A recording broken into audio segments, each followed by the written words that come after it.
चलो बढ़िया। सो भाई कल मैंने आपको ट्रेंड समझाया था, आयनाइजेशन एनर्जी को अफेक्ट करने वाले फैक्टर समझाए थे।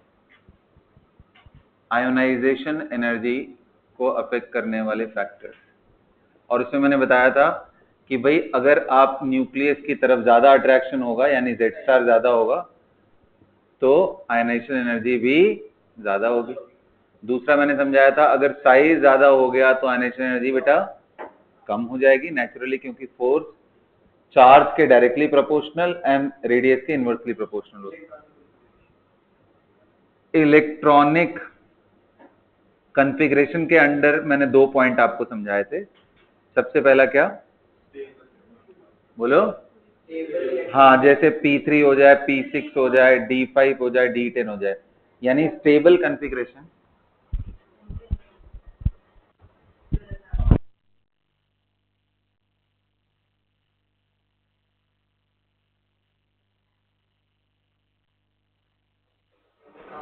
है ना? तो P3 P6 ध्यान दो, इधर ध्यान दो। P3 P6 D5 D10 ये सब स्टेबल कॉन्फ़िगरेशन है, तो इस वजह से यहाँ पे इलेक्ट्रॉन निकालने में थोड़ा डिफिकल्टी आता है। और मैंने बताया था एक NH2 NP1 का थोड़ा ज्यादा डिफिकल्टी होता है सॉरी, इससे ज्यादा डिफिकल्ट होता है NH2 के इलेक्ट्रॉन। मैंने जगह भी बताया था बोरॉन फैमिली वालों से ज्यादा एल्कली मेटल्स का हो जाता है, यानी ग्रुप नंबर 3 एंड अगर 2 में बात करोगे तो 2 का ज्यादा होता है। ठीक है, इतनी बात अगर आप दिमाग में रखते हो तो ट्रेंड हम लोग देख सकते हैं। तो आपको करना क्या है भाई, lithium, beryllium, boron, carbon, nitrogen, oxygen, fluorine, neon, यही है ना? कुछ छूटा तो नहीं ना? ठीक है ना? कार्बन, नाइट्रोजन, इनमें आप IE1 एंड IE2 का ट्रेंड निकालो। IE1 एंड IE2 एक बात लिख लेना नोट करके अच्छे से। अगर कभी भी इलेक्ट्रॉन निकालते निकालते, जैसे मान लो किसी के वैलेंस सेल में देयर आर 3 इलेक्ट्रॉन और अंदर वाले में फिर ऑब्वियसली ज्यादा इलेक्ट्रॉन होंगे। अगर आपने पहला इलेक्ट्रॉन निकाला एनर्जी लगेगी, दूसरा निकालना थोड़ी और तीसरा निकाला, चौथा निकालोगे तो बहुत ज्यादा चेंज आएगा। हाँ जी, मैंने बताया था 4-5 टाइम से लेकर के 10-10 गुने तक का चेंज आता है। तो ये कैरेक्टरिस्टिक है, इससे पहचानते हैं कि हमारा कितने इलेक्ट्रॉन वैलेंस शेल में थे। जब बहुत बड़ा गैप आ जाए तो उससे पहले वाले इलेक्ट्रॉन सारे वैलेंस शेल में थे। तो जल्दी करो इसको।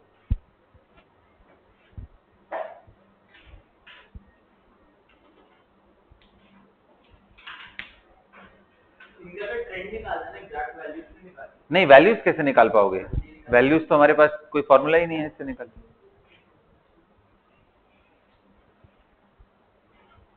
फर्स्ट आयनाइजेशन एनर्जी का ट्रेंड निकालो।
हो गया बेटा?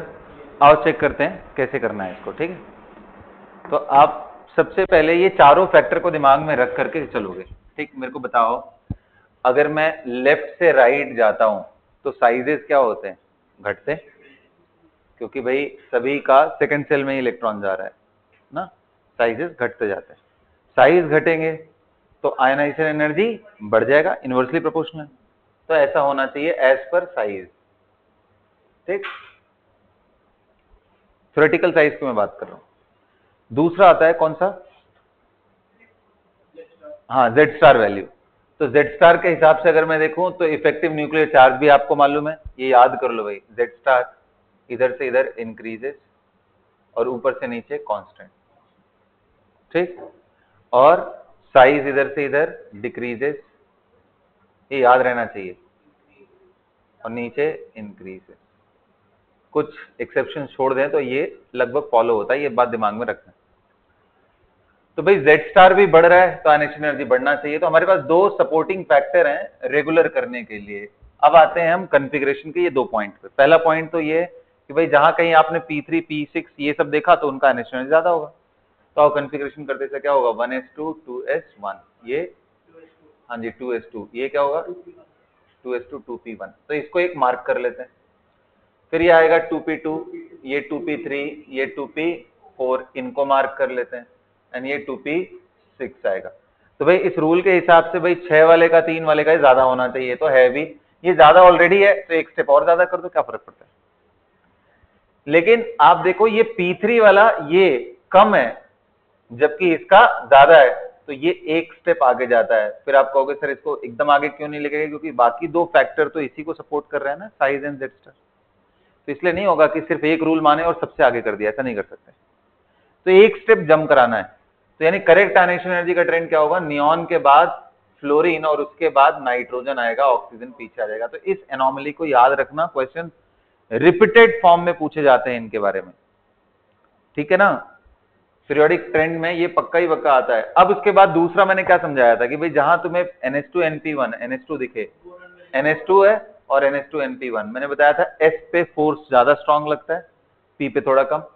तो ये पीछे है बाकी दो फैक्टर्स की वजह से, लेकिन इसके वजह से ये एक स्टेप आगे हो जाता है। तो यहाँ पे भी कार्बन है, फिर इसके बाद बेरिलियम, ये लिथियम हो गया। ये किसका ट्रेंड है बेटा? IE1 का। चलो IE2 का आपने निकाला है? सोच करके एक बार जल्दी से करो, मैं 1 मिनट का और टाइम देता हूँ सोचने के लिए। IE2 पहला इलेक्ट्रॉन निकल गया, उसके बाद IE2 का क्या ट्रेंड होगा?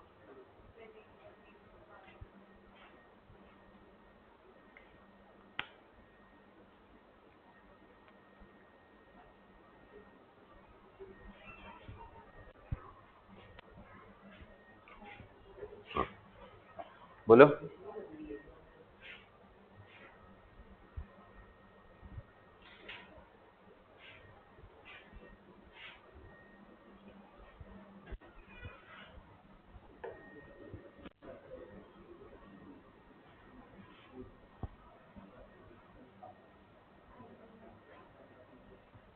सेकेंड आयनाइजेशन एनर्जी देख लो, आ जाओ। कैसे करेंगे? लिथियम को मैं क्या बनाऊंगा? Li प्लस, पहली बार तो ऐसे कर लेना, फिर बेरिलियम प्लस, बोरॉन प्लस, बाद में इधर ध्यान दो, nitrogen plus, oxygen plus, fluorine plus, neon plus, सबको प्लस बना लिया। अब सबके कॉन्फ़िगरेशन को लिख लो। ये क्या आ गया? 1s2 ना, मार्क कर लेना। ये क्या आ गया? 1s2 2s1, क्योंकि एक इलेक्ट्रॉन निकल गया ना यहाँ। और ये 2s2 और ये 2s2 2p1, फिर ये 2s2 2p2, ये 2s2 2p3, ये 2p4, ये 2p5। अब समझना यहाँ पे देखो, साइज के हिसाब से देखे तो भाई यही कहानी है। भाई इसको मैं अभी अलग कर देता हूं। क्यों अलग कर देता हूं? ये लीग से ही हटके हो गया, क्योंकि इसमें पहले सेल से निकल रहा है इलेक्ट्रॉन, बाकियों में किससे निकल रहा है? N is equal to 2 outermost shell, इसका 1 है। सेल चेंज हो गया तो साइज बहुत ज्यादा डिक्रीज करता है। पहला चीज, ionisation energy many fold increase कर जाता है अगर इलेक्ट्रॉन निकालते निकालते आप इनर सेल पे चले गए, इसलिए आयनेशन एनर्जी इसका सबसे ज्यादा हो जाता है। तो इसको तो बिल्कुल ही अलग करो। आप सिर्फ इनमें कंपेयर करो, इनमें कंपेयर करोगे तो भाई साइज से, जेड स्टार से यही ऑर्डर आएगा। अब कॉन्फ़िगरेशन वाले पॉइंट से इरेगुलरिटी आती है, तो कॉन्फ़िगरेशन वाला ढूंढो कहां पे है, P3 का ज्यादा होगा, इसको आगे करो, और S2 P1 वाले में S2 का ज्यादा होगा, बात खत्म हो गया।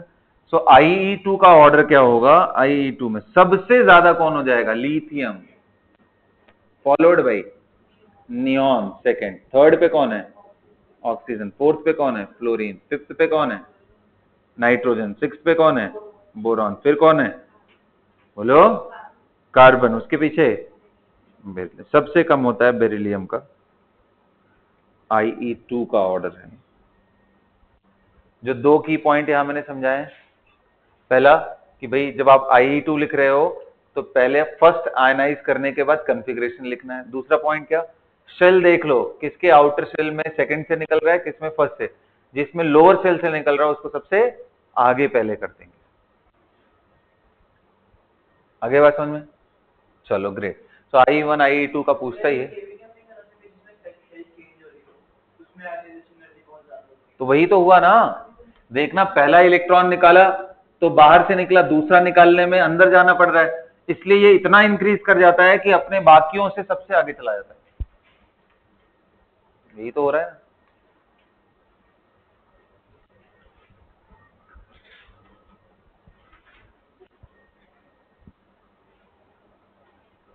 ठीक है, अब आगे देखते हैं इसमें।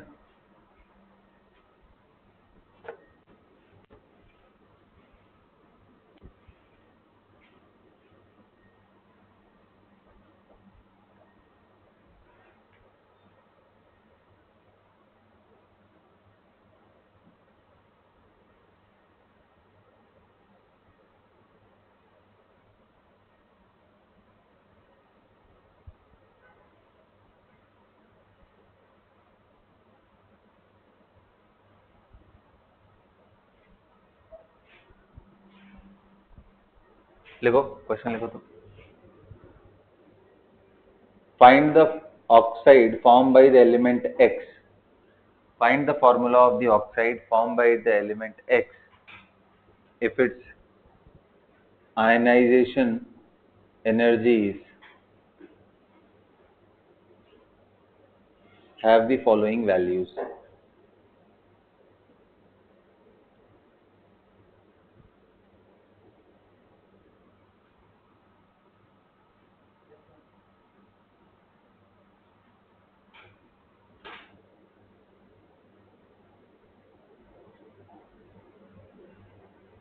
किलोजूल पर मोल में दे रहा हूं 400, IE2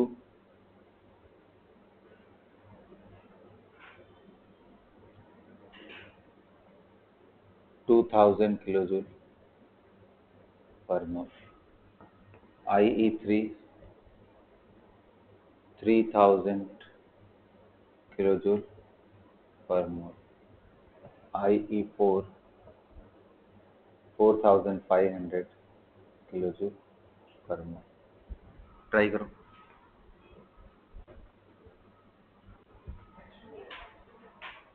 क्या फॉर्मूला होगा, क्या होगा, कैसे पहचाना कि पहला और दूसरा आयनाइजेशन एनर्जी के बीच में 4 गुने का डिफरेंस है, सॉरी 5 गुने का, 5 टाइम्स बढ़ गया।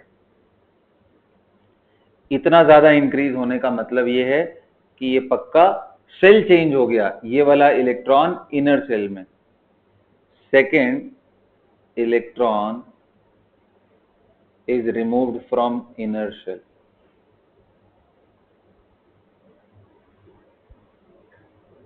इनर शेल, अगर ये इनर शेल से निकल रहा है तो इसके वैलेंस शेल में इलेक्ट्रॉन कितने हुए, सिर्फ 1, विच मीन्स ओनली 1 इलेक्ट्रॉन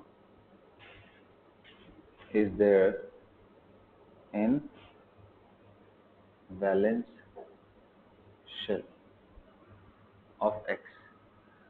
तो भाई 1 इलेक्ट्रॉन है तो इसका वैलेंसी कितना हो जाएगा, +1। ऑक्सीजन पे कितना होता है, -2। अब क्रॉस मल्टीप्लिकेशन कर दो, मतलब ऐसे क्रॉस कर दो, X2O will be the formula, charge balance कर दो। हाँ, दो बहुत बड़े डिफरेंस आ रहे हैं, इसका मतलब फिर कहीं कुछ चेंजेस हो रहे होंगे। तो भाई वो तो एक ही शेल थोड़ी ना होता है भाई। जैसे मैं बोलूं कि पोटेशियम है, पोटेशियम का जो इलेक्ट्रॉन है वो 4s में है, तो उसके इलेक्ट्रॉन को निकालोगे तो फिर 3p वाले का निकालना पड़ेगा अगला। तो यहाँ चेंज हुआ, लेकिन 3p6 और उसके बाद फिर 3s2 को निकालोगे तो फिर एक बार सेल चेंज होगा ना। तो कई बार आ सकता है, उसमें क्या दिक्कत है? हाँ बिल्कुल नेचुरल सी बात है।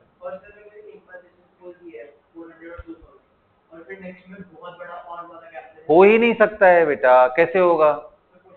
नहीं बाबा, नहीं होता है। अगर ऐसा है तो उन्होंने डेटा गलत दे रखा है, ठीक है। ऐसा लिखने का मतलब उनका डेटा ही गलत है क्वेश्चन का। किस में आया था? इस बार ही नीट में आया? दिखाना मेरे को पेपर। नहीं, मेरे को दिखाना पेपर तुम, मैं देखूंगा। कई बार डेटा मिस्टेक रहते हैं उसमें। तो अगर ऐसा करता भी है तो हाईएस्ट गैप वाले को कंसीडर करने की कोशिश करो ना। हाईएस्ट गैप मतलब, गैप का मतलब डिफरेंस इन एनर्जी नहीं देखते हैं। What do we see? Number of times. जैसे बेटा यहां देखना, इनके बीच में कितने का गैप है? गैप अगर देखना है तो कितना हुआ? 1600। और 3000 के बाद यहां कितना आ गया? चलो मेरे से गलती हो गई, इसको मैं 4700 दे देता तो भी पहले वाले को ही कंसीडर करते। गैप नहीं देखते हैं, नंबर ऑफ टाइम्स कितना बढ़ गया वो देखते हैं, क्योंकि सक्सेसिव वैल्यूज तो बढ़ती ही जाएंगी। 1-1.5 गुना नॉर्मल सी चीज है, मतलब 1.5 गुना 2 गुना नॉर्मल सा चीज है। अगर आप एक इलेक्ट्रॉन के बाद दूसरा निकालोगे, वो 5 गुना 10 गुना चेंज हो जाए तो समझो कि सेल चेंज हो गया। तो इसलिए डिफरेंस नहीं देखते हैं कभी भी। We see how many times it is increase. तो ये सिर्फ देखो 3000 से 4500 हुआ, 1.5 गुना ही बस फर्क आया। तो ये नहीं होगा। तो तुम अगर वैसे देख रहे हो तो तुम्हें कई जगह दिखेगा, फिर तो वैसे नहीं देखना होता, नंबर ऑफ टाइम्स देखना होता है। Understood? So we are done with ionization energy. Heading डालो आप, electron gain enthalpy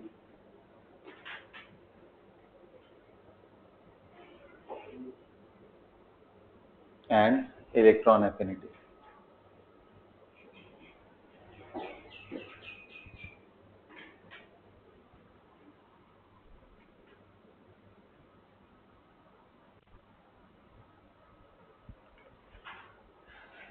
electron gain enthalpy and electron affinity.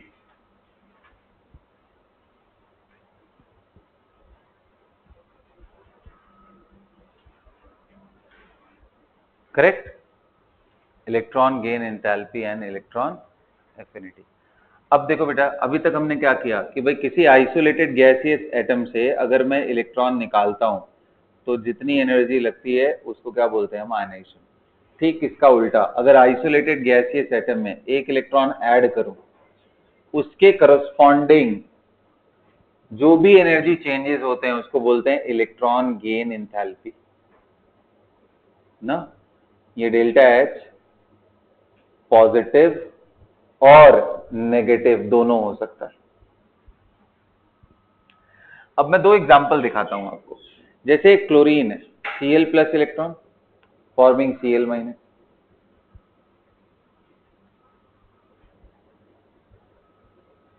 इसमें अगर आप डेल्टा एच देखोगे तो दिस इज क्वाइट नेगेटिव। अगर मैं शायद सही हूं तो 400 के आसपास कुछ होता है वैल्यू, राइट? चलो अभी मैं ऐसे ही रैंडम लिख दे रहा हूं, do not go on the preciseness of this data. -452 ये मैंने लिख रखा है डेल्टा एच। वहीं एक दूसरा आइटम ले लेता हूं, नाइट्रोजन। नाइट्रोजन को अगर आप इलेक्ट्रॉन दोगे तो N माइनस जब बनता है तो ये डेल्टा Hg इसका पॉजिटिव होता है। I am considering +50 kilo joule per mole. Again as I am telling you कि मुझे प्रिसाइज वैल्यूज नहीं याद है, मैं बस एक आइडिया दे रहा हूं आपको, आसपास ही है जो भी है। तो आप इन दोनों को देख रहे हो, एक प्रोसेस क्या है? एक्सोथर्मिक, और दूसरा प्रोसेस क्या है? एंडोथर्मिक। ये प्रॉब्लम उसके साथ नहीं हो रहा था,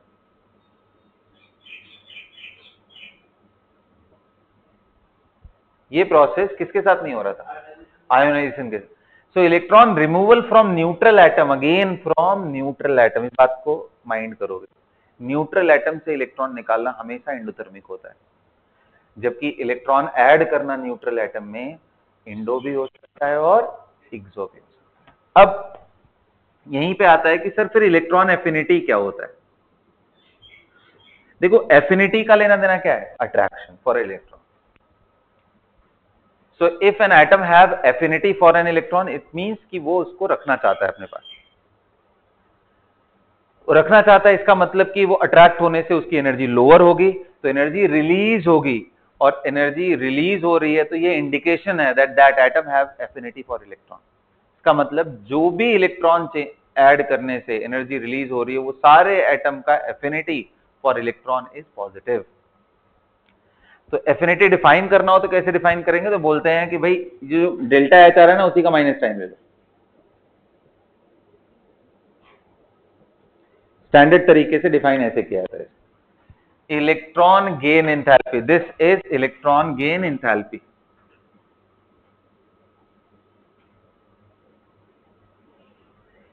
अब कुछ बातें समझो, बहुत इंपॉर्टेंट है, ठीक है।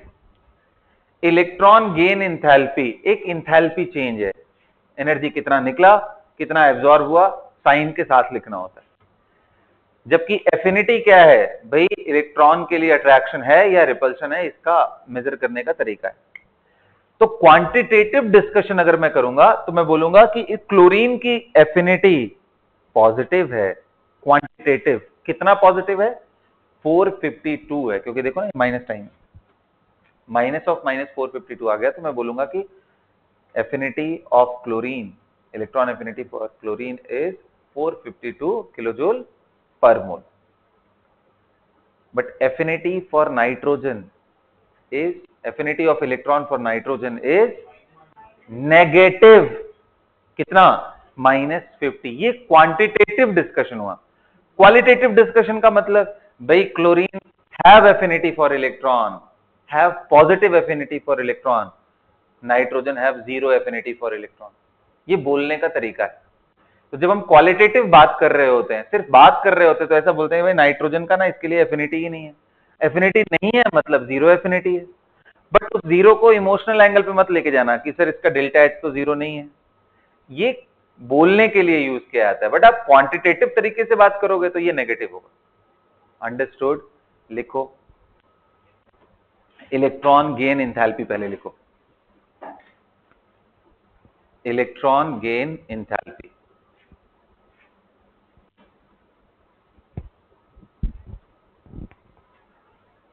इलेक्ट्रॉन गेन एंथैल्पी क्या है भाई, electron gain enthalpy, it is the amount of energy released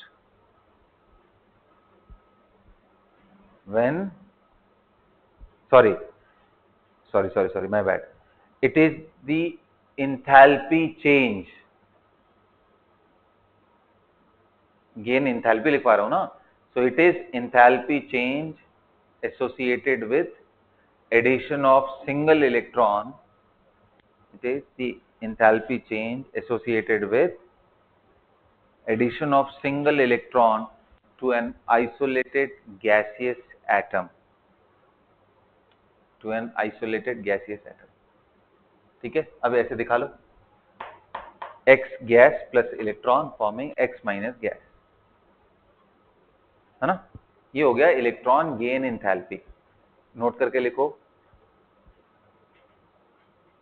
addition of an electron to an isolated gaseous atom can be endothermic और can be exothermic. Addition of an electron to an isolated gaseous atom can be anything, endo और exo, दोनों ही हो सकता है।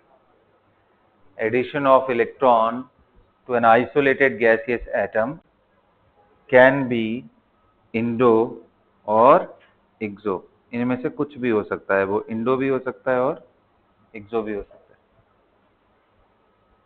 Endothermic भी हो सकता है और एक्सोथर्मिक भी हो सकता है।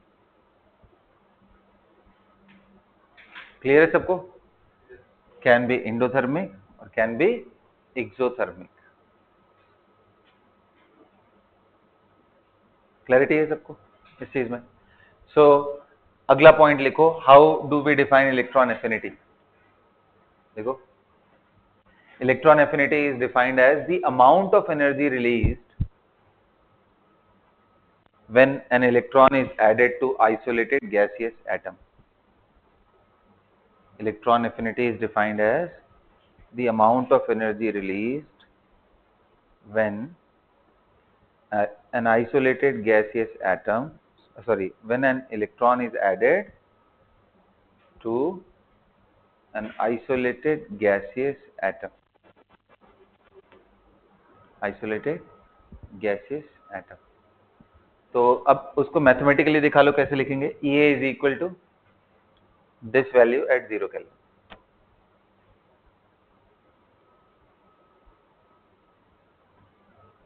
ठीक है ना? वो बात मेरी समझ आ गई ना तुम लोग को? Qualitative and quantitative. Quantitative value driven है, क्वालिटेटिव बोलने में जो हम लोग यूज करते हैं। ठीक है, समझ में? तो ये नोट करके लिख सकते हो ये बात। ये दोनों एग्जाम्पल लिख लो, क्लोरीन का और नाइट्रोजन का। लिखने के बाद नीचे लिखो, from the above electron gain enthalpy value we can say that chlorine have positive affinity for electron, whereas nitrogen have negative और zero affinity बोल सकते हैं। नेगेटिव क्वांटिटेटिव है, जीरो बोलने की भाषा में हम लोग।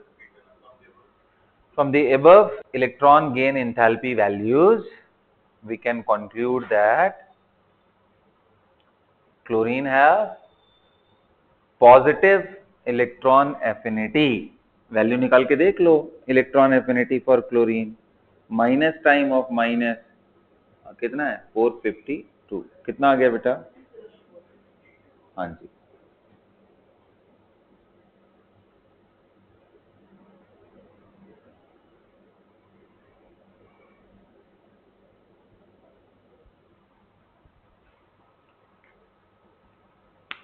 अंडरस्टूड? बोलिए। सो हैव, हाँ जी, whereas नाइट्रोजन हैव नेगेटिव और जीरो एफिनिटी। नाइट्रोजन पे डेल्टा एच क्या है उसका? पॉजिटिव है। तो इलेक्ट्रॉन एफिनिटी फॉर नाइट्रोजन अगर आप रखोगे तो minus time of delta H G of nitrogen और माइनस 50 डालो तो नेगेटिव बोल सकते हो, या बोल सकते हो इसका कोई एफिनिटी नहीं है, जीरो एफिनिटी। समझ आया? हाँ। सो अब आते हैं फैक्टर्स कौन कौन से अफेक्ट करेंगे इलेक्ट्रॉन को अट्रैक्ट करने में ना। देखो, factors affecting electron affinity. Factors affecting electron affinity.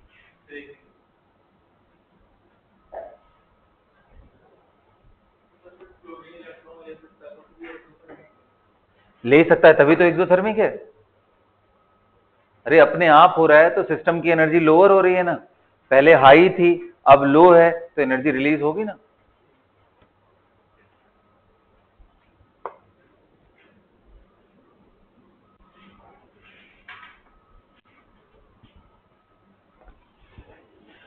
अच्छा, फैक्टर्स अफेक्टिंग से पहले एक और बात मैं बताना चाह रहा हूं, थोड़ा सा समझोगे यहाँ पे, ठीक है? देखो, जब भी आप ऑक्सीजन को एक इलेक्ट्रॉन देते हो, O minus gas, delta H इसका नेगेटिव होता है, यानी addition of first electron to an isolated gaseous atom is endo और एक्सो कुछ भी हो सकता है। तो ये पहला वाला एक्सोथर्मिक होता है। क्या गेस करते हैं इसके? हाईली इंडोथर्मिक होता है सेकंड। हाँ जी, बिल्कुल कॉमन सेंस वाली बात है कि जब न्यूट्रल था तो उसके पास कुछ ना कुछ जेड स्टार की वैल्यू थी रेजिडुअल, तो वो उसको अट्रैक्ट कर सकता है। लेकिन जब एक नेगेटिव हो गया तो अब इलेक्ट्रॉन एंड नेगेटिव ये दोनों को रिपेल ही करने वाले हैं, इसलिए इनको ऐड करना चैलेंजिंग जॉब है। एनर्जी दे के भेजना पड़ेगा तभी तो ये, इसलिए ये स्टेप क्या है? इंडोथर्मिक। और ये इतना ज्यादा एंडोथर्मिक होता है कि अगर आप दोनों इलेक्ट्रॉन इकट्ठे ऐड करो तो भी ये एंडोथर्मिक ही होता है।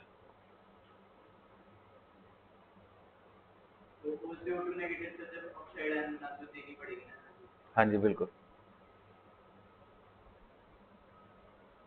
Delta H is positive overall. So लिखो ये नोट करके कहीं पे लिख लो, ऊपर ही कहीं जगह बना के। किसको? नहीं ये तो पॉइंट्स में लिखना है, मैं लिखवा रहा हूँ। Addition of first electron can be exo और endo, but addition of second electron is always endothermic. Addition of first electron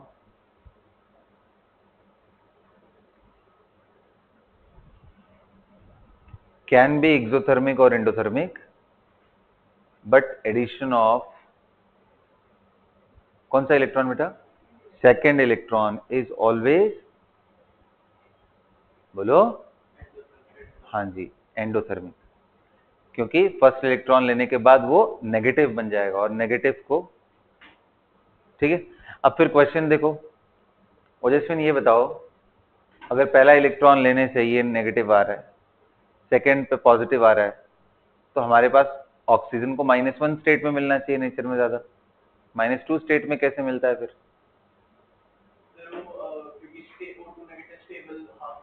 कैसी बात कर रहे हो, जबरदस्ती वाली। कुछ पूछ रहा हूं तो कुछ मीनिंगफुल डिस्कशन होना चाहिए।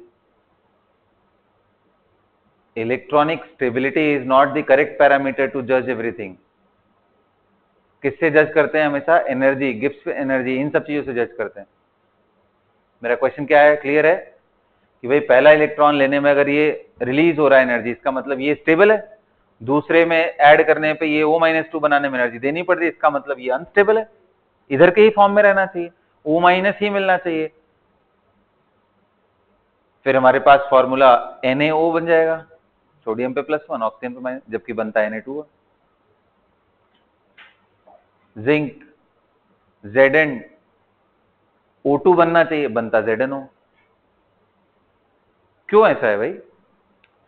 तो रीजन ये है कि ये जो चीज हम देख रहे हैं ना, यहां पे हम फ्री इलेक्ट्रॉन का डिस्कशन कर रहे हैं, इलेक्ट्रॉन देने पे क्या होगा, और ऑक्सीजन को गैसियस एटम की तरह हम ट्रीट कर रहे हैं, और इसके अलावा और कोई प्रोसेस नहीं हो रहा है। जबकि कभी भी कोई कंपाउंड बनता है, जब जिंक ऑक्सीजन के साथ रिएक्ट करके कंपाउंड बनाएगा ZnO, तो इनके अलावा एक और एनर्जी टर्म आएगा जो इसको स्टेबलाइज करता है, and that is lattice energy. Zinc 2+ and O-2 बनने के बाद जब ये नजदीक आकर के ZnO का फॉर्मेशन करते हैं, तो इसमें जितनी एनर्जी रिलीज होती है उसको हम lattice, so lattice energy will be more if it is in -2 and it is in +2, क्योंकि प्रोडक्ट ऑफ चार्ज के प्रोपोर्शनल। सो लैटिस फैक्टर के वजह से ऑक्साइड्स स्टेबल होते हैं O-2। अगर आप गैसियस फॉर्म में लेके आ जाओगे तो O-2 इज अनस्टेबल।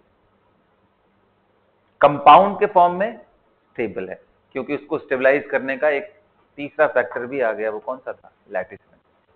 ठीक है, सो चलो अब लिखो factors affecting electron affinity.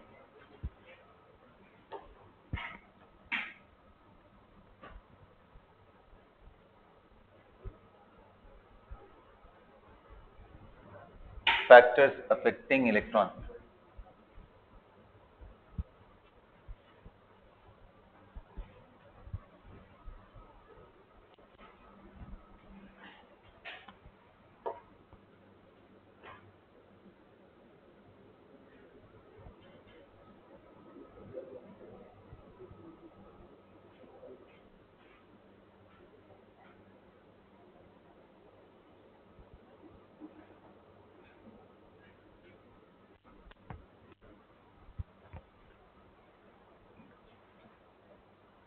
Factors affecting electron affinity.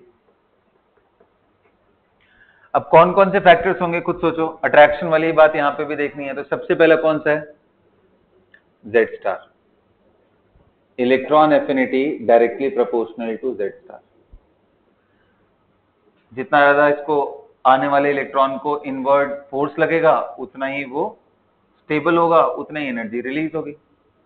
दूसरी size, electron affinity inversely proportional to size. तो कुछ देख रहे हो, आयनाइजेशन एनर्जी भी ऐसे ही था, नहीं? आयनाइजेशन एनर्जी क्योंकि वहां निकाल रहे थे तो इस पे देखना था निकलने वाले इलेक्ट्रॉन पे कितना फोर्स लग रहा है और इसमें आने वाले इलेक्ट्रॉन पे फोर्स कितना लग रहा है, तो ये दोनों पैरेलल ही जाते हैं। तीसरा फैक्टर कौन सा है? कॉन्फ़िगरेशन। अब ये इलेक्ट्रॉनिक कॉन्फ़िगरेशन में ये दोनों पॉइंट दिमाग में रखना। इलेक्ट्रॉनिक कॉन्फ़िगरेशन में क्या चीज भाई? P3 P6 D5 D10 हो, दे हार्डली एक्सेप्ट इलेक्ट्रॉन, या यूं कह लो कि दे रेजिस्ट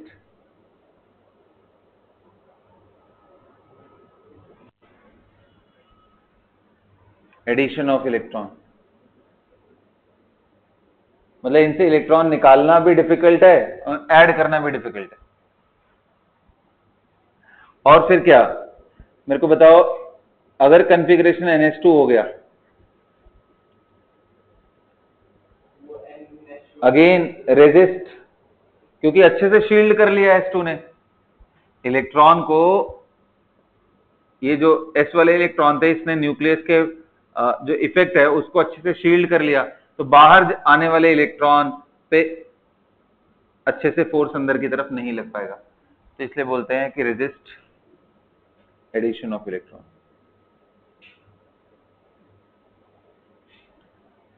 इसका इंपैक्ट दिखाता हूं क्या होता है इन दोनों का इंपैक्ट।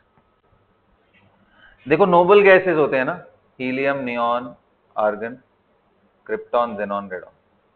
ये NH2 है, ये क्या है? NP6 है सारे। ये इलेक्ट्रॉन एक्सेप्ट नहीं करते हैं, zero affinity for electron, negative affinity for electron, negative affinity for electron. और दिखाता हूं इफेक्ट।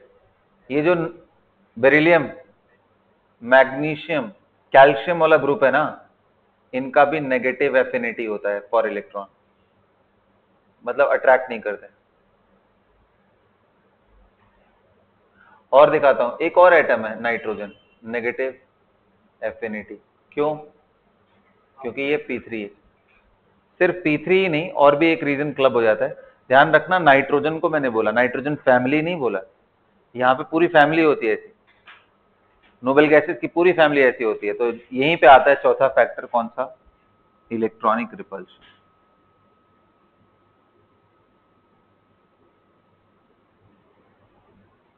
अब ये पॉइंट अच्छे से समझना है इलेक्ट्रॉनिक रिपल्शन। देखो, एक शेल के अंदर अगर ऑलरेडी इलेक्ट्रॉन कई सारे बैठे हो और आप बाहर से एक इलेक्ट्रॉन ऐड कर रहे हो, if you are adding an electron और ऑलरेडी इसके अंदर इलेक्ट्रॉन का डेंसिटी ठीक ठाक हो, तो इसमें बेटा आने वाले इलेक्ट्रॉन पे रिपल्शन लग जाएगा।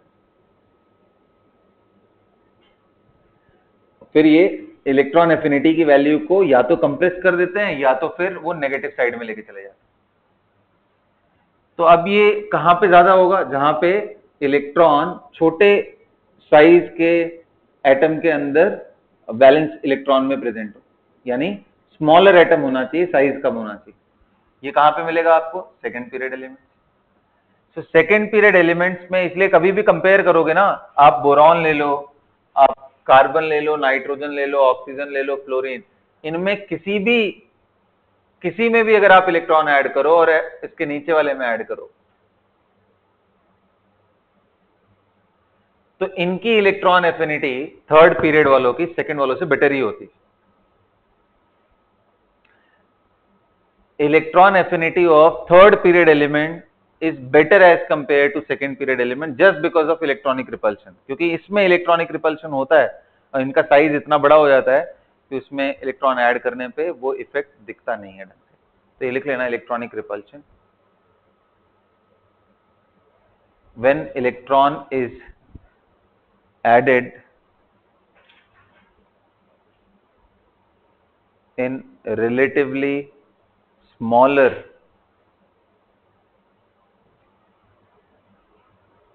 smaller shell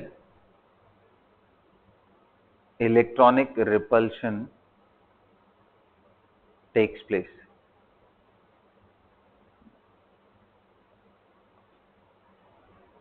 Which decreases the value of electron affinity. Which decreases the value of electron affinity. And this is mainly observed in, कहाँ पे मिलता है ये? This is mainly observed in electron affinity. Second period element. First period में तो hydrogen helium है, दो ही है, उनका तो अलग से डिस्कशन कर.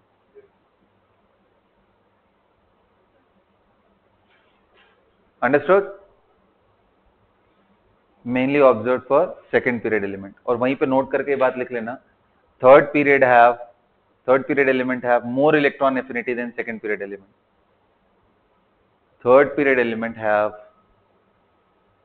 मोर electron affinity than second period element. ये किसकी बात कर रहा हूं? जब ऑलरेडी इलेक्ट्रॉन है. मैं उधर नहीं जा रहा हूं, किधर? सोडियम की तरफ नहीं जा रहा हूं मैं, एल्कली मेटल की तरफ जा ही नहीं रहा हूं. ठीक है?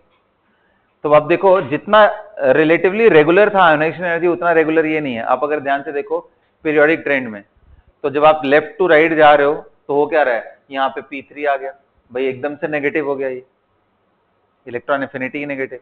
ये P6 हो गया यहाँ पे नियॉन में, ये भी एकदम से हो गया. जबकि आयोनाइजेशन एनर्जी में रिलेटिवली रेगुलर था, सिर्फ एक दो जगहों पे चेंजेस थे.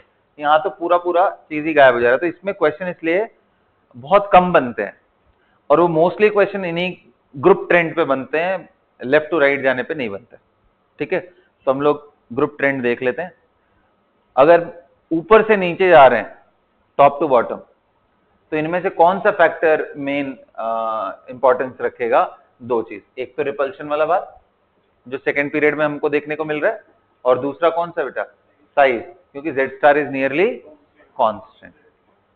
तो अब देखो, दो जगह का पूछता है एग्जाम में, उसको हम लोग देखेंगे. सबसे पहला पूछता है कि भाई oxygen, sulphur, selenium, tellurium and polonium का बताओ. तो साइज नीचे जाने पे बढ़ता है, तो एफिनिटी घटना चाहिए, ये होना चाहिए ऑर्डर. बट इसमें रिपल्शन होने की वजह से ये सबसे नीचे आ जाता है. Oxygen have the least value of electron affinity in its group because of electronic repulsion. Similarly fluorine वाले ग्रुप में, fluorine, chlorine, bromine, iodine and astatine 80, इसमें एक्सपेक्टेड ये था एज पर साइज, बट इसमें रिपल्शन होने की वजह से ये जस्ट नीचे आ जाता है. तो क्लोरीन फर्स्ट होता है, फ्लोरीन सेकंड होता है, ब्रोमीन, आयोडीन ऐसे आता है.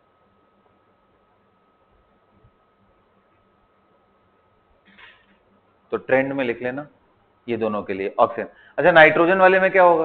तो नाइट्रोजन में तो बड़ा ही अजीब सा चेंजेस होता है. देखो, दोनों ही P3 है, बट इसका स्मॉल साइज होने की वजह से एक तो P3 था, ऊपर से रिपल्शन, इसकी एफिनिटी नेगेटिव हो जाती है और इसकी एफिनिटी पॉजिटिव रहती है. मतलब अभी भी एफिनिटी वाइज देखो तो फास्फोरस का बेटर है नाइट्रोजन से. तो वो ट्रेंड हमारे पास फॉलो हो रहा है. अंडरस्टूड ना? ठीक है? सो बस बेटा इतने ही क्वेश्चन इसमें बनते हैं. अब देखो, इसी को घुमा फिरा के कैसे पूछा जाता है वो मैं आपको समझाता हूं. ठीक है? जैसे आपसे पूछ सकता है कि भाई आइडेंटिफाई करो कौन से एंडोथर्मिक प्रोसेस है और कौन से एक्सोथर्मिक प्रोसेस है. ऐसे क्वेश्चन आते हैं ना, किसमें एनर्जी रिलीज होगी और किसमें एनर्जी एब्जॉर्ब होगी. तो जैसे मान लो नाइट्रोजन प्लस इलेक्ट्रॉन लिख करके आ जाए N-, फिर लिख दे magnesium plus electron forming Mg. ध्यान से सुनो, फिर आ जाए ऐसा क्वेश्चन कि भाई O- से O प्लस इलेक्ट्रॉन. इसमें बस आपसे पूछ ले कि भाई इंडो कौन है, एक्सो कौन है. तो ये तो समझते हो कि ये तो हमारा डेल्टा H क्या होगा? पॉजिटिव. बताया था अभी. Resist, magnesium also resist, delta H positive. देखो अभी लिखवाया है भाई, कहां पे नेगेटिव एफिनिटी वाली जगह. अब ये देखो, ये थोड़ा अजीब सा लिखा हुआ है. ये इसने O- लिख करके O बना रहा है, इलेक्ट्रॉन बाहर निकाल रहा है. तो इसको पहले उल्टा देखो आप. उल्टा कहने का मतलब O से इलेक्ट्रॉन लेकर के O- जाने में क्या एनर्जी रिलीज होती है? बिल्कुल सर, क्योंकि इंडोथर्मिक सिर्फ यही स्टेप्स है, noble gases, alkaline earth metal and nitrogen, ये इंडोथर्मिक होते हैं. इलेक्ट्रॉन देने पे। तो यानी ऑक्सीजन को इलेक्ट्रॉन देना एक्सोथर्मिक होगा, तो इससे निकालना क्या होगा, एंडोथर्मिक। तो ये डेल्टा एच क्या होगा, पॉजिटिव। तो सारे के सारे डेल्टा एच पॉजिटिव हो गए। ये थोड़ा डायरेक्ट देखा नहीं जाता है, इसको उल्टा प्रोसेस पहले समझो और फिर उसके बाद सीधा करके देखने की।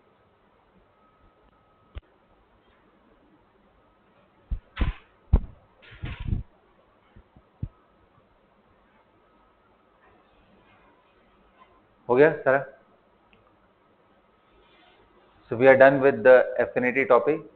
बताओ मेरे को सबसे ज्यादा एफिनिटी किसकी है पूरे पीरियोडिक टेबल में, क्लोरीन की। और सबसे कम एफिनिटी किसकी होगी कैसी बात कर रहे हो, नेगेटिव एफिनिटीज में है ना, नोबल गैसेज और ये सब, तो सबसे कम में तो वही सब आ गए। नोबल गैसेज हो गए, नाइट्रोजन हो गया, एल्कलाइन अर्थ मेटल हो गया, इस तरह की। क्लोरीन बताया तो एफिनिटी सबसे ज्यादा नेगेटिव। अब ये वैल्यू ड्रिवन है, मुझे एग्जैक्ट ध्यान नहीं है, बट मुझे जहां तक लगता है पर्सनली कि शायद नियॉन का होना चाहिए, क्योंकि उसमें इलेक्ट्रॉनिक रिपल्शन भी है, स्टेबिलिटी भी है, तो इस वजह से मैं उसको देखने की कोशिश कर रहा हूं।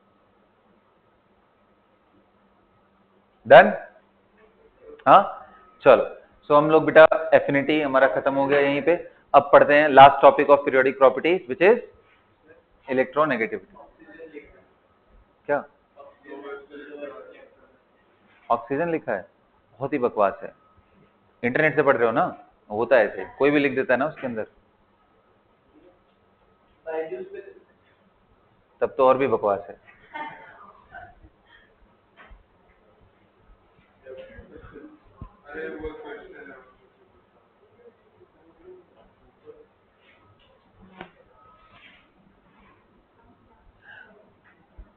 अरे किसी बुक से देखो भाई, जब इंटरनेट पे सर्च करते हो ना कोई कंटेंट, तो बुक से देखने की कोशिश करो। आर्गन का है, नोबल गैसेस में से ही है बेसिकली ना। मेरे को लग रहा था नियॉन का होना चाहिए। कितनी वैल्यू है इसकी, टेबल देख पा रहे हो कि या फिर सिर्फ आर्गन लिखा है। चलो देख लेंगे, टेबल टेबल देख करके बताओगे तब थोड़ा ज्यादा क्लैरिटी आएगा ना। फाइन, हेडिंग डालो सभी लोग, इलेक्ट्रोनेगेटिविटी।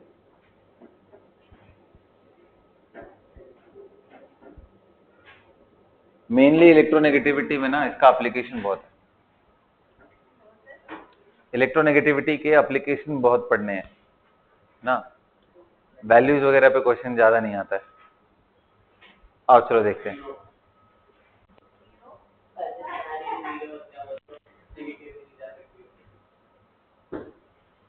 Current discussion. अब हेडिंग डालो इलेक्ट्रोनेगेटिविटी। भाई देखो, इलेक्ट्रोनेगेटिविटी को डिफाइन कैसे करते हैं और एफिनिटी को कैसे डिफाइन करते हैं। देखो दोनों अगर ध्यान से देखोगे, दोनों में इलेक्ट्रॉन को अट्रैक्ट करने की एबिलिटी ही है। Electronegativity is also the ability of attracting electron and affinity also. फिर डिफरेंस क्या है दोनों में, अलग अलग क्यों पढ़ रहे हैं।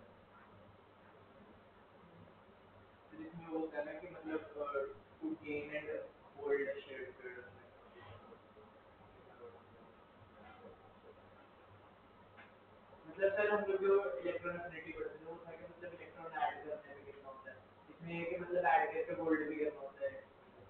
ऐड करोगे तो होल्ड नहीं करेगा, कैसी बात कर रहे हो। कुछ मतलब सर ऐसे शेयर करो इलेक्ट्रॉन, और थोड़ा दिमाग लगा के बताओ, दिमाग में आ सही रहा है बट रिलेट गलत कर रहे हो उसको। ऐड करके होल्ड करना, किसी भी आइटम के अंदर ऐड हो रहा है तो हम होल्डिंग कैपेबिलिटी ही तो देख रहे हैं ना। देखो सर अगर दो एटम लिए तो इलेक्ट्रॉन जो इनका शेयर्ड होगा वो किसकी साइड को ज्यादा होगा। हाँ बिल्कुल सही। So basically electronegativity and affinity में डिफरेंस ये है कि तुम लोग कितना बात करते हो भाई, आधा फोकस तुम लोग का गायब होने की वजह से टेस्ट में गड़बड़ परफॉर्मेंस रहता है। फोकस्ड रहना चाहिए क्लास के अंदर, कई सारी चीजें क्लास में ही प्रिपेयर हो जाती हैं। क्या चिट चैट चलता रहता है बच्चों की तरह। लगता है नर्सरी क्लास के बच्चों के बीच में आ गए हो, सेंस ही नहीं है कोई।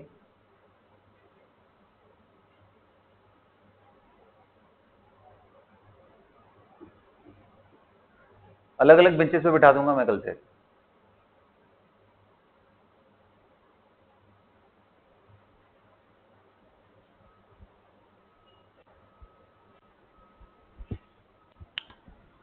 तो देखो, जब भी कोई एटम जैसे ऑक्सीजन है उसको मैं एक फ्री इलेक्ट्रॉन दे रहा हूं ना, this is free electron. So free electron को एक्सेप्ट करने की टेंडेंसी को मेजर किया जाता है इलेक्ट्रॉन एफिनिटी में।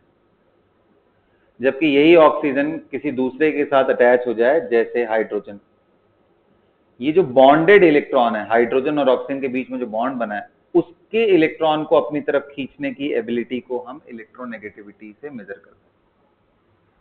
तो यहां पे इलेक्ट्रॉन को अपने जो एग्जिस्टिंग शेल है उसके अंदर तक लेना होता है, और ये इलेक्ट्रॉन पूरी तरीके से इसके पास आ ही नहीं सकता है जब तक कि आयनिक बॉन्ड ना हो, इसलिए ये कहीं बीच में ही रह जाता है। इसलिए यहाँ पे इलेक्ट्रॉनिक रिपल्शन जैसा जो फैक्टर हमने पहले पढ़ा था वो काम का नहीं होता है, क्योंकि रिपल्शन तब होगा जब इसके एग्जिस्टिंग शेल में आके इलेक्ट्रॉन रह जाए।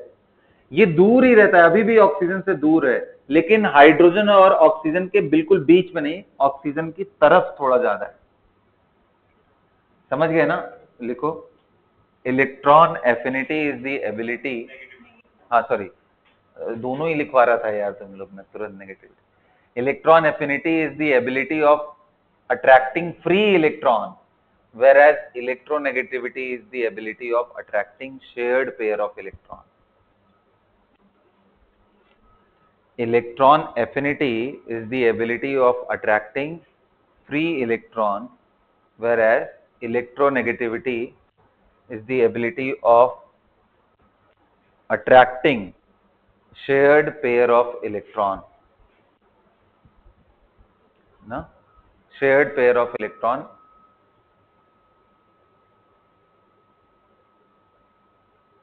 और शेयरिंग कहां पे होगी? मॉलिक्यूल्स के अंदर होगी, कंपाउंड्स के अंदर होगी, है ना? तो वहां पे आप ऐसे दिखा सकते हो। इसको रिप्रेजेंट किससे करते हैं? ये सिंबल है इसका, काई, CHI, काई बोलते हैं इसको, ठीक है? काई से रिप्रेजेंट किया जाता है। अब देखो, एफिनिटी का तो हमारे पास सीधा सीधा वैल्यूज है, इलेक्ट्रॉन ऐड किया, कितनी एनर्जी निकली, उसके हिसाब से एफिनिटी। इलेक्ट्रोनेगेटिविटी की कोई वैल्यू नहीं होती भाई, खींचने की एबिलिटी को कैसे मेजर करो? तो इसको अलग अलग पैरामीटर्स के हिसाब से अलग अलग स्केल्स बन गए ना। There are different electronegativity scales. उनमें अगर मैं बात करूं जो सबसे पॉपुलर है वो है polling scale.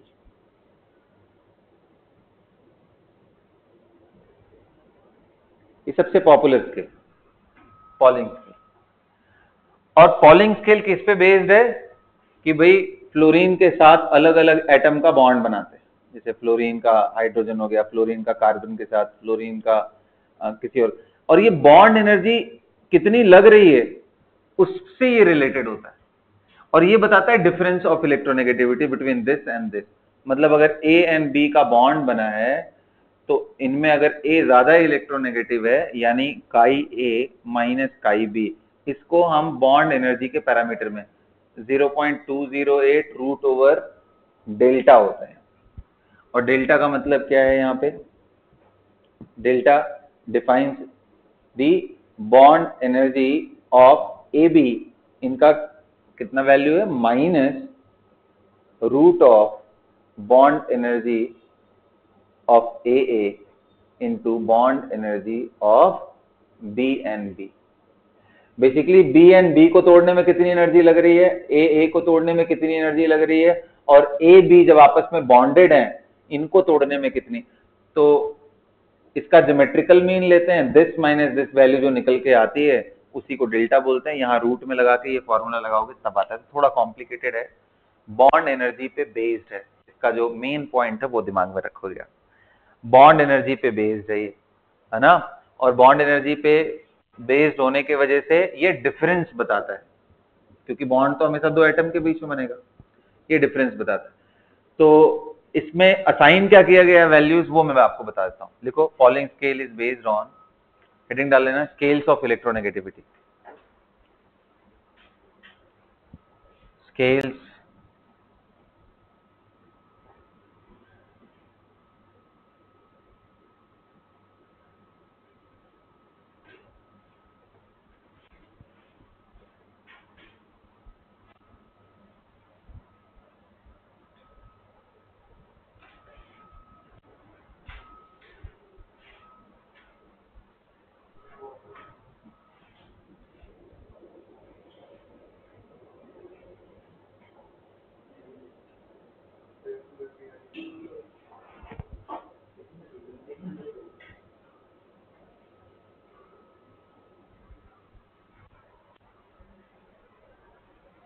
Scales of electronegativity. अब इनमें मैंने बताया जैसे कि सबसे पहला कौन सा स्केल है, पॉलिंग स्केल। लिखो पॉलिंग स्केल, लिखो polling scale is based on bond energy. Next आगे लिखो, इट गिव्स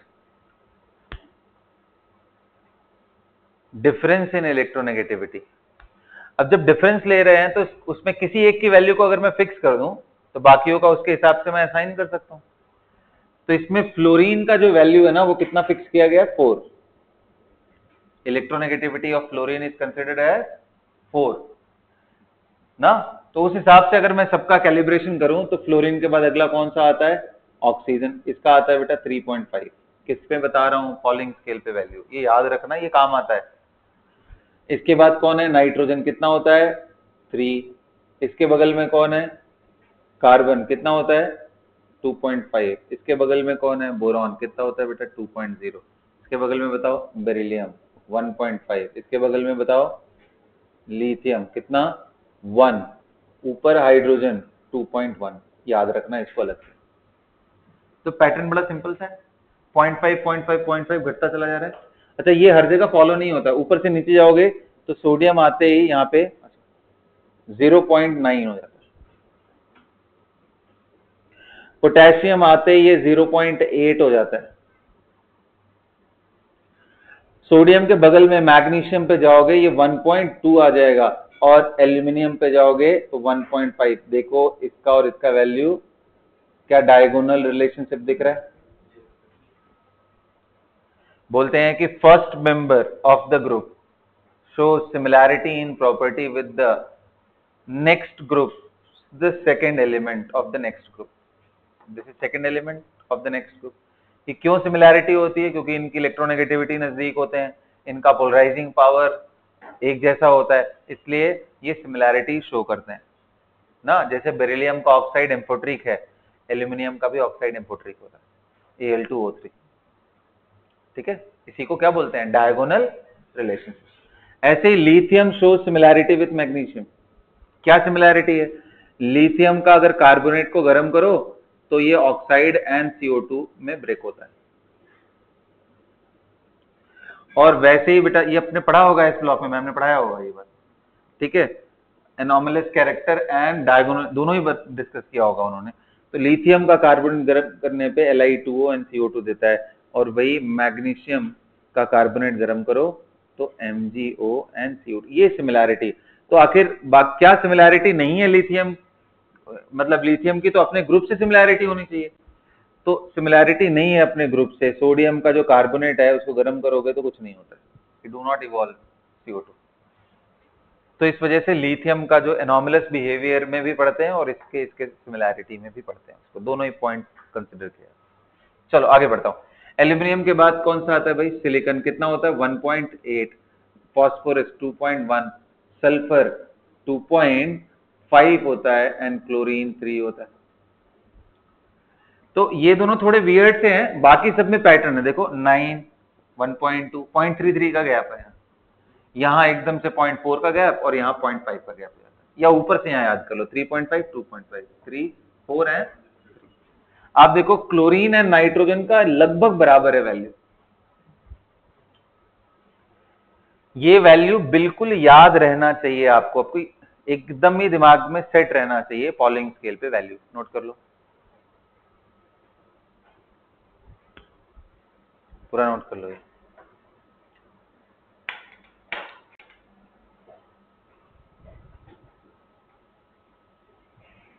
कर लिया?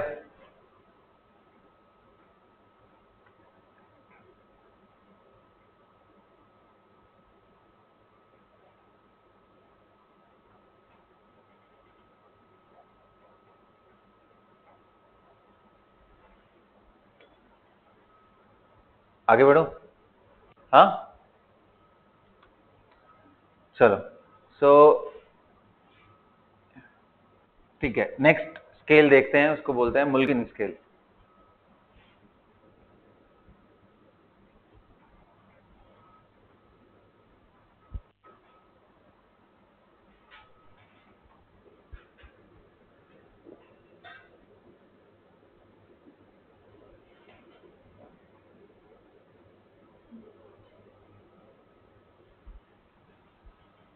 मुल्किन स्केल किस पे डिपेंडेंट है? So it is dependent on electron affinity and ionization energy value. लिखो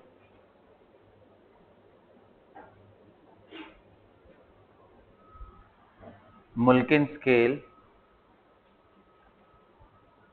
आयनाइजेशन एनर्जी एंड इलेक्ट्रॉन। कैसे डिफाइन करते हैं? Electronegativity of any element X can be defined as the average of electron affinity and ionization energy. They must be written in electron volt unit.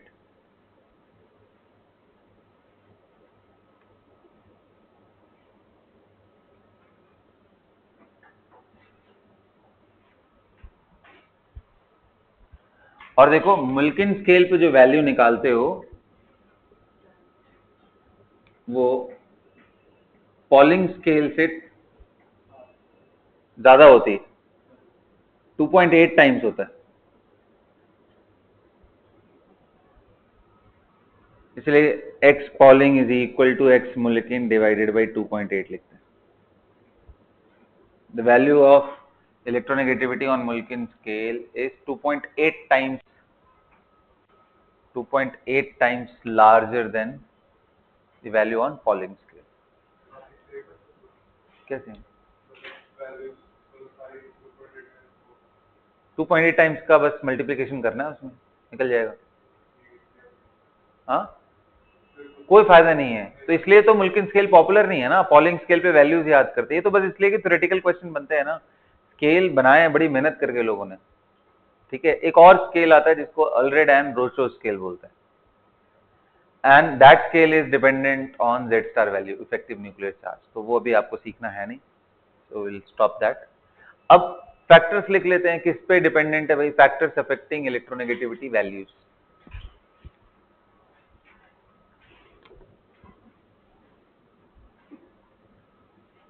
Factors affecting electronegativity values.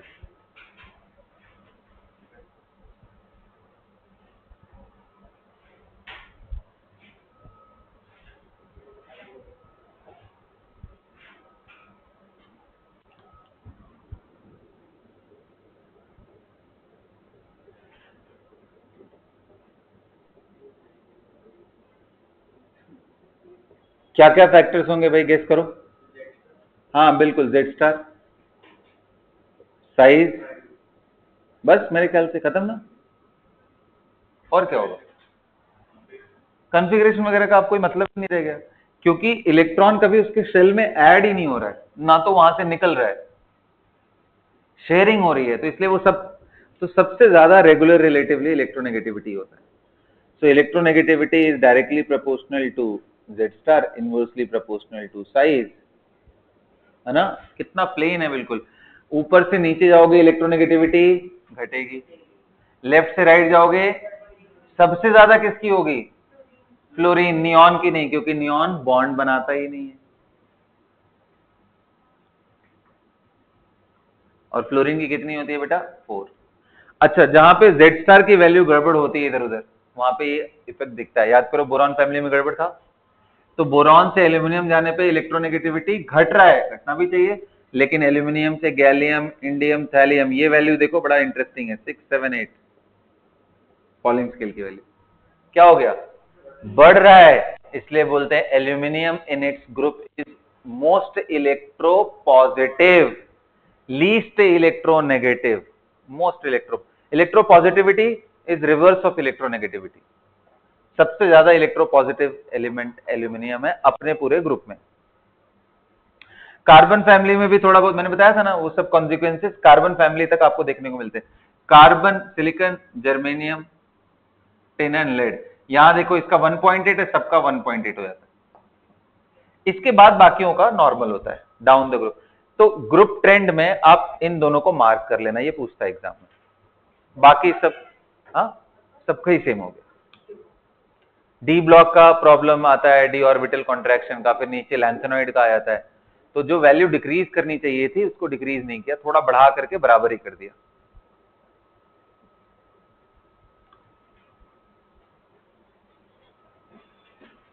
हो गया ये सब। Heading डालो application of electronegativity. Application of electronegativity.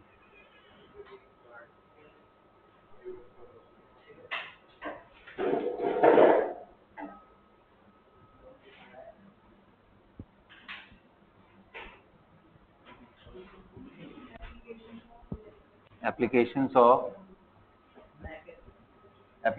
Of electronegativity. देखो जो इसका सबसे बड़ा एप्लीकेशन है ना इलेक्ट्रोनेगेटिविटी का, वो है आयनिक कैरेक्टर के लिए। दो एटम के बीच में बॉन्ड कितना आयनिक है या कितना कोवेलेंट है, ये हम फिगर आउट करते हैं इलेक्ट्रोनेगेटिविटी। ये आयोनिक है और ये कोवेलेंट।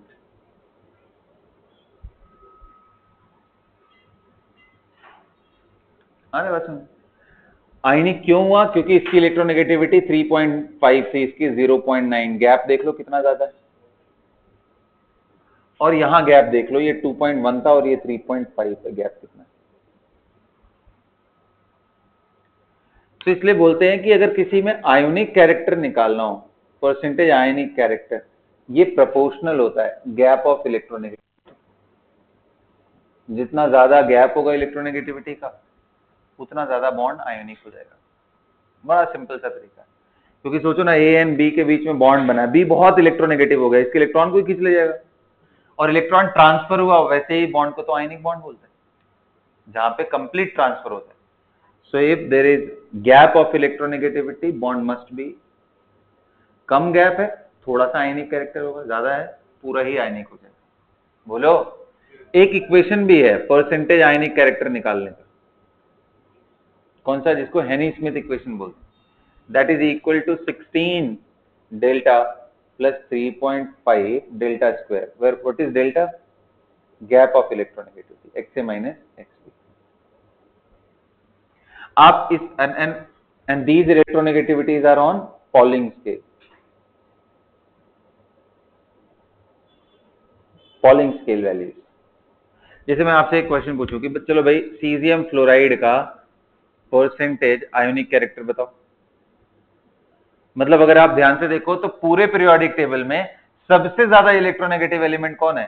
फ्लोरीन। और सबसे कम कौन है? तो इन दोनों का जो आप वैल्यू निकालोगे आयनिक कैरेक्टर का, वो सबसे ज्यादा आयनिक कंपाउंड है, तो इसका निकालो तो आयनिक कैरेक्टर कितना आ रहा है, परसेंटेज आयनिक कैरेक्टर निकालो। This equation is known as Hannay Smith equation.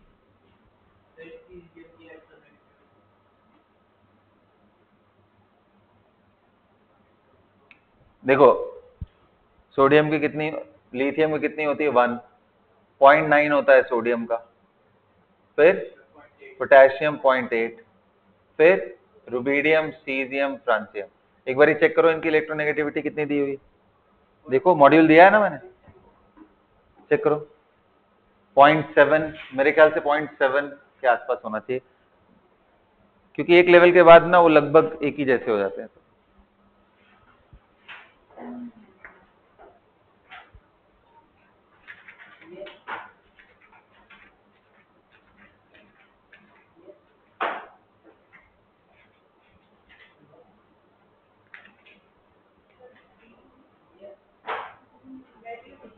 नहीं दी?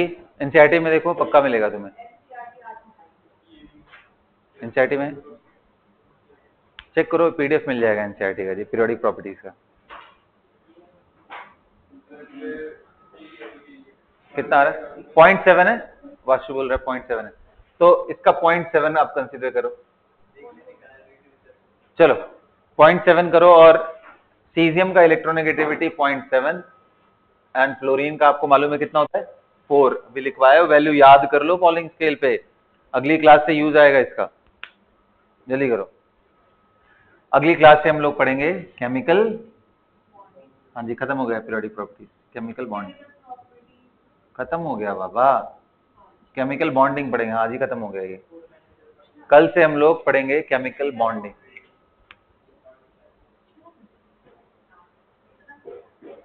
तीन लेक्चर या 4 लेक्चर का टॉपिक होता है पीरियोडिक प्रॉपर्टी। अभी अगर डेवलपमेंट नहीं पढ़ाता तो 3 ही लेक्चर में खत्म हो जाता।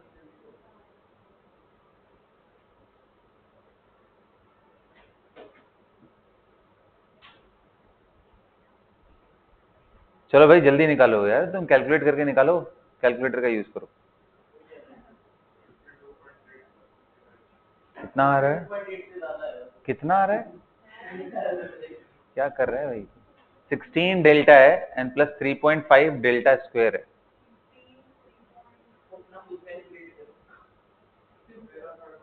फिर शुरू हो गया तुम। हाँ अप्रोक्सीमेटली 90 के आसपास पहुंचता है वो। अच्छा एक इंटरेस्टिंग चीज देख रहे हो, सबसे ज्यादा आयनिक है फिर भी 100% नहीं है, इसलिए एक स्टेटमेंट हमेशा याद रखना, no compound in universe is 100% ionic. नहीं, कोवेलेंट होते हैं। Cl2 O2 is a 100% covalent molecule.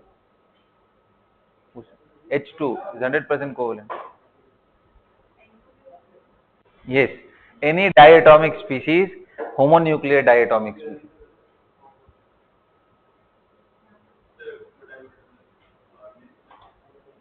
हाँ, Henny Smith equation. हाँ ऐसे।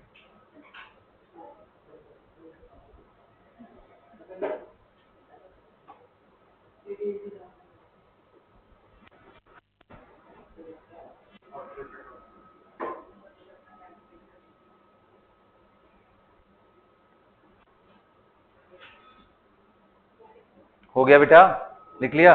दूसरा एप्लीकेशन लिखो, सेकेंड एप्लीकेशन लिखो।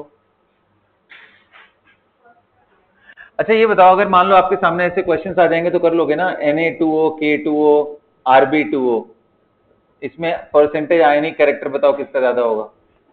Na2O, MgO, Al2O3, percentage ionic character जल्दी बताओ, इसमें क्या ऑर्डर आएगा आयनिक कैरेक्टर का, नीचे जाने पे बढ़ेगा क्योंकि गैप बढ़ता जा रहा है, और इसमें इसका, ठीक है।